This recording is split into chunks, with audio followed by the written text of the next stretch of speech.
12 വയസ്സുകാരിയെ നിരന്തര ലൈംഗിക അതിക്രമത്തിന് ഇരയാക്കിയ കേസിൽ പ്രതിക്ക് 16 വർഷം കഠിന തടവും പിഴയും നാദാപുരം പോക്സോ കോടതിയാണ് വിധി പ്രസ്താവിച്ചത്.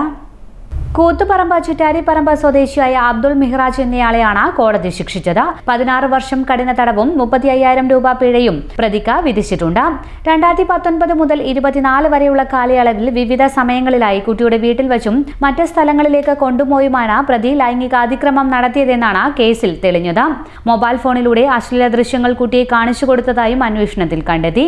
പേരാമ്പ്ര പോലീസ് സ്റ്റേഷനിൽ നിന്ന് ലഭിച്ച വിവരത്തിന്റെ അടിസ്ഥാനത്തിലായിരുന്നു അന്വേഷണം ആരംഭിച്ചത്. 11 സാക്ഷികളുടെ മൊഴികളും മറ്റു തെളിവുകളും പരിശോധിച്ച ശേഷമാണ് നാദാപുരം പോക്സോ കോടതി ശിക്ഷ വിധിച്ചത്.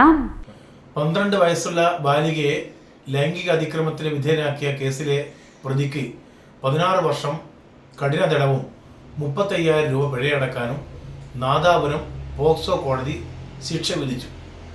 2019 മുതൽ 24 വരെയുള്ള വിവിധ സമയങ്ങളിലായി അതിജീവിതയുടെ വീട്ടിൽ വെച്ചും പല സ്ഥലങ്ങളിലും കൊണ്ടുപോയി ലൈംഗിക അതിക്രമത്തിന് വിധേയമാക്കുകയും മൊബൈൽ ഫോണിലൂടെ അശ്ലീല വീഡിയോ ദൃശ്യങ്ങൾ കാണിച്ചു കൊടുക്കുകയും ചെയ്ത പ്രതിയായ കൂത്തുപറമ്പ് ചിറ്റാരിപ്പറമ്പ് സ്വദേശി അബ്ദുൾ മിഹ്റാജിനാണ് ശിക്ഷ വിധിച്ചിട്ടുള്ളത്.